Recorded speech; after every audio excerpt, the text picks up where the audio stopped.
Welcome to the deep dive. Today we're taking a really close look at. They tell this powerful story. It's about one person, Alex, learning English, Mm. but it's not just about the grammar or the words. It's really about how that whole process became a path to, well, genuine confidence and connection too. Yeah, these source materials, they give us this unique window, don't they? Not just into the practical steps taken, but the internal world, the whole experience of being a language learner. Right, the fears, the breakthroughs. Exactly. The shifts in perspective. It's a proper deep dive into the feeling of learning. So our mission, looking through this stack of sources, is really to unpack those key moments, those turning points, the crucial mindset shifts, and the practical things Alex actually did. Mhm. They went from feeling like this sort of fearful student to being a confident communicator and even, well, inspiring others, which is quite something. And as we dig in, you'll see the sources show the real rewards discovered went way, way beyond just, mastering the language. Definitely. We're going to uncover some honestly surprising insights that are documented right here in these reflections. Yeah, like uh, why maybe making mistakes, even publicly, could actually be a good thing. Huh. Okay. And how just one simple, unexpected chat in a cafe kind of changed everything. And maybe what the ultimate win of learning English really turned out to be for Alex. That's fascinating stuff. Let's unpack this journey. Let's do it. So, okay, right near the start of these notes, there's this point where things just fundamentally shift for Alex. After months of, steady work, making progress, the fear, that constant companion, it starts to fade. Yes, that's a really critical turning point documented here. English stops being just a subject, something outside you that you have to study. Yeah, like homework. Exactly.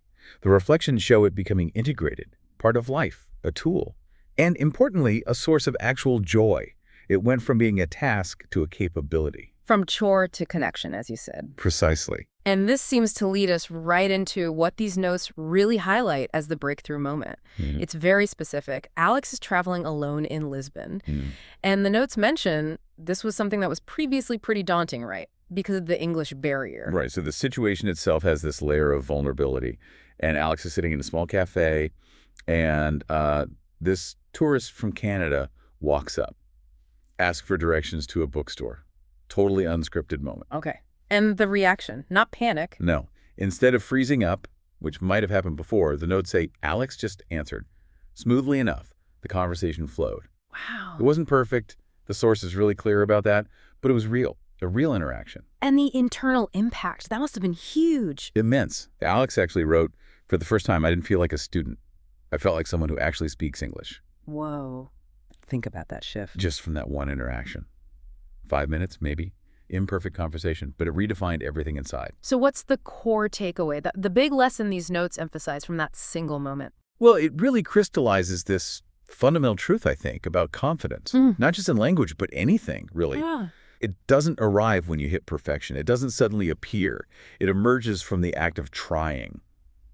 It's especially in those real messy situations. Right. That imperfect chat was proof of capability in a way that, no test score could ever be.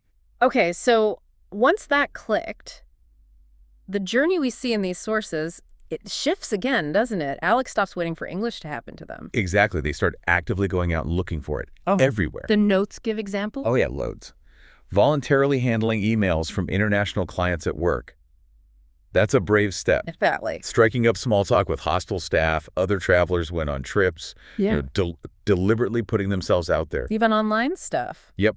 Jumping into online discussion forums, leaving comments on YouTube videos in English, just anything to use the language in a real context. So these weren't like formal lessons. It was just weaving English into life. Precisely.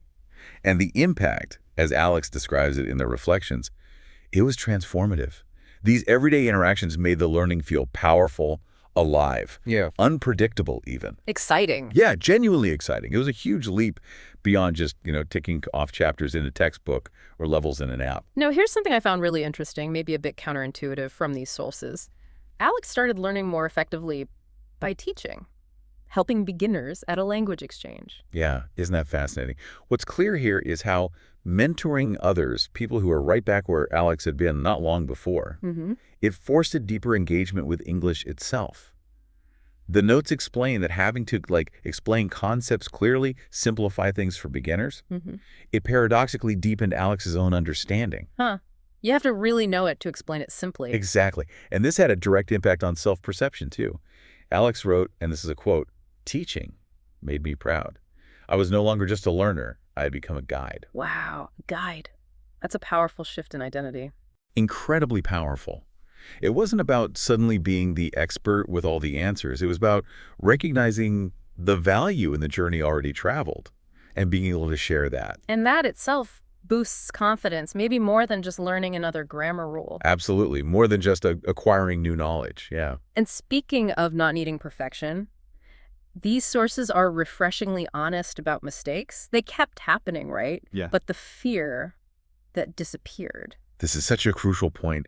The notes even mention keeping an Oops English Moments notebook, a place to actually write down funny or awkward mistakes. Seriously, like collecting them. Yeah. And laughing at them wasn't just for fun. It became like tangible proof of courage, proof of trying. There's a fantastic quote here capturing that mindset. I used to hide my mistakes. Now I show them off like battle scars.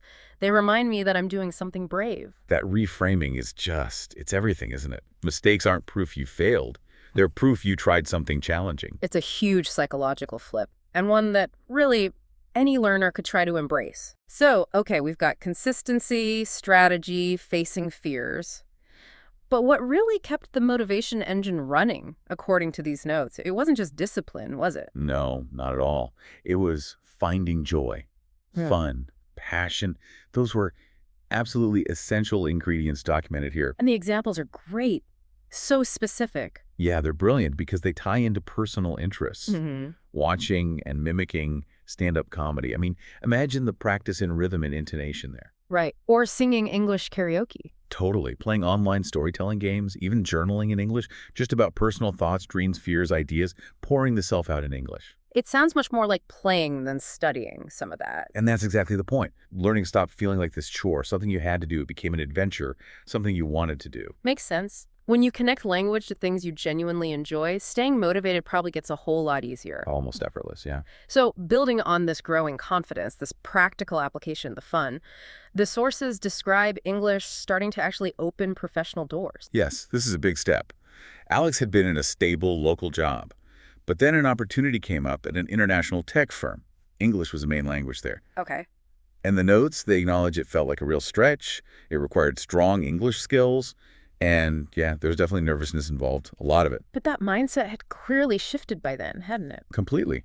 The internal dialogue documented was basically, look, if I wait until I feel 100% ready, I'll never apply. So I just went for it. Huh. That perfectly echoes that earlier realization, right? Confidence comes from doing, not waiting. Exactly. And the preparation described was very practical, very focused. Practicing common interview questions, recording the answers to hear how they sounded. Oh, that's smart. Yeah, even doing a mock interview. And the outcome. The notes say it wasn't a flawless performance, not by a long shot, but it was confident enough, sincere, clear enough. Alex got the job. Wow. Okay. But then stepping into that new role, fast-paced meetings, different accents, that sounds like a whole new level of challenge. How did Alex handle that, according to the sources? With this really remarkable blend of humility and proactivity. Kept a notebook just for new phrases heard in meetings. Reviewed them later, just out of curiosity. Not out of panic, but curiosity. Yeah. His distinction. Yeah. And not being afraid to ask for clarification or follow-up questions. Using tools like Grammarly for email, sure, but also creating a personal Excel sheet of useful business phrases to practice. So continuous applied learning, Right. but driven by wanting to understand, not just survive. Exactly. Curiosity over anxiety. And the biggest win in that whole professional context, it wasn't just landing the job, was it? No, the notes highlight something deeper. The anxiety, the kind that used to hold Alex back. It just disappeared. The ultimate breakthrough was being able to actually express ideas, to contribute meaningfully in meetings. Ah, okay. Not just understanding or, answering direct questions when asked, but actually finding their voice in that professional space, sharing their thoughts. That idea of contribution, finding your voice, it leads to a really powerful emotional moment described in the sources.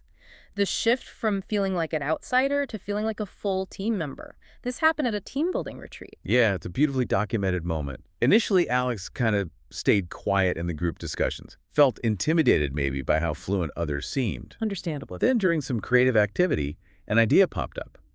And Alex decided, right, I'm going to speak up. Shared this simple creative suggestion, in English, obviously. And the team's reaction. Incredibly validating. The notes mentioned comments like, great thinking, Yeah. and wow, you've explained things really clearly. Oh, that must have felt amazing. Yeah. Those external affirmations, they reinforce this really profound internal shift. Alex wrote about the feeling, saying, didn't feel like the learner, felt like myself in English. Felt like myself in English. That hits differently, doesn't it? It really does. That sense of belonging wasn't just about being physically present. It was about being seen, being valued for the contribution, and delivering it authentically in English. And this journey, the one we're tracing through these notes, it didn't just benefit Alex, did it? It naturally started spilling outwards. The sources mention Alex actively helping colleagues who were nervous about their English. Yeah, this is where the journey really becomes inspirational, I think.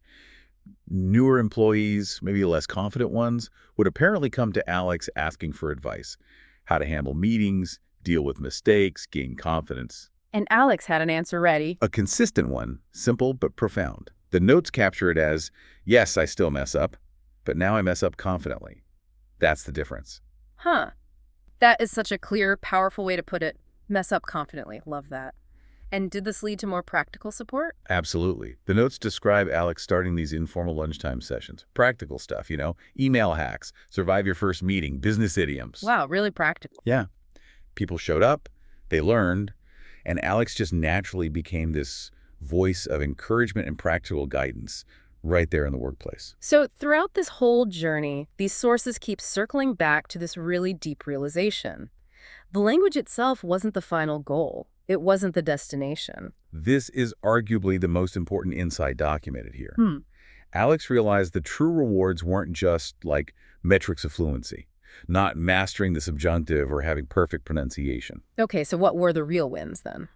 The notes list things like gaining the freedom to explore totally new career paths, finding the confidence to express their authentic identity, building genuine new friendships, connections, feeling part of something global. So English became a bridge. A bridge, exactly. Yeah. To people, to opportunities, to experiences, and maybe even to a larger sense of self. There's a quote that captures this perfectly. It's a real nugget from the notes. I thought I was learning English, but really I was learning how to show up in the world. Learning how to show up in the world, that's powerful. Isn't it? And this whole journey, it comes full circle in a really inspiring way.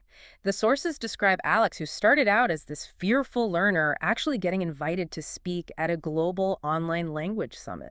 It's just a powerful testament, isn't it, Mm. to the impact of sharing an authentic story. Apparently, the organizers found a blog post Alex had written about this whole journey, and they were so moved by it they wanted it shared, with thousands of other learners facing those same struggles worldwide. And there was a moment of hesitation documented. That I'm not a teacher feeling. Yes, I'm not a teacher, I'm just me. Followed by that inner voice, the one that learned so much responding. Exactly. That's why you should do it. Yeah, brilliant. And the messages Alex shared at that summit, straight from their own experience, they're just incredibly resonant.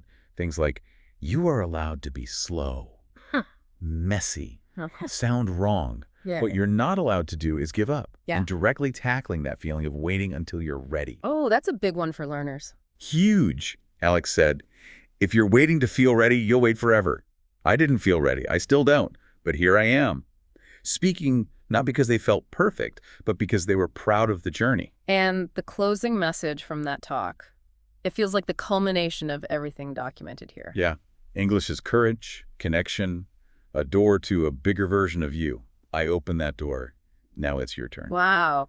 Goosebumps. Right. And the notes indicate life after that talk wasn't about seeking fame or anything. It was just about continuing to learn, share, connect. Podcasts, articles, mentoring others. So Alex became, as the sources put it, not some expert with all the answers. But no, just living proof that it's possible. The transformation can happen. And when learners express that feeling, that common feeling of being stuck, making mistakes, doubting they'll ever really get there, Alex's simple response, documented right here, it just sums it all up, doesn't it? It really does. Neither was I. But every time you try, you're already becoming the person who will be. Every time you try, you're already becoming the person who will be. That holds the whole philosophy right there. It's all about the process, isn't it? The Yeah. effort, the showing up, not waiting for some perfect end point. So, okay, this deep dive into Alex's journey, looking closely at these specific sources, it really shows us that gaining confidence, unlocking that true deep value in learning English. It isn't about hitting some abstract fluency goal. No. It's fundamentally rooted in, well, consistent effort, first off, but also cultivating the right mindset towards mistakes, towards imperfection. And crucially, using the language, using it in authentic, real-life situations, getting it out there. Yeah. The key takeaways feel incredibly powerful and practical, too. Confidence comes from trying even when it's messy. Right. Mistakes aren't failures. They're just evidence you're being brave, you're making progress. Finding ways to use English for connection, for joy, outside of formal study, that seems to be where the real magic happens. Absolutely. And that ultimate reward, it's rarely just the language itself. Yeah. It's the freedom, the connection, the ability to show up as your full self that English enables. Alex's story, as we've seen it laid out in these notes, it isn't some unique, unattainable thing. The struggles, sure, but also the potential for that kind of transformation that feels universal for anyone on a learning journey. Totally. Which brings us, I suppose, to the final thought, the provocative thought for you listening right now, Yeah. thinking about your own learning journey, whatever it may be. What small, imperfect step could you take today to use your English or whatever you're learning?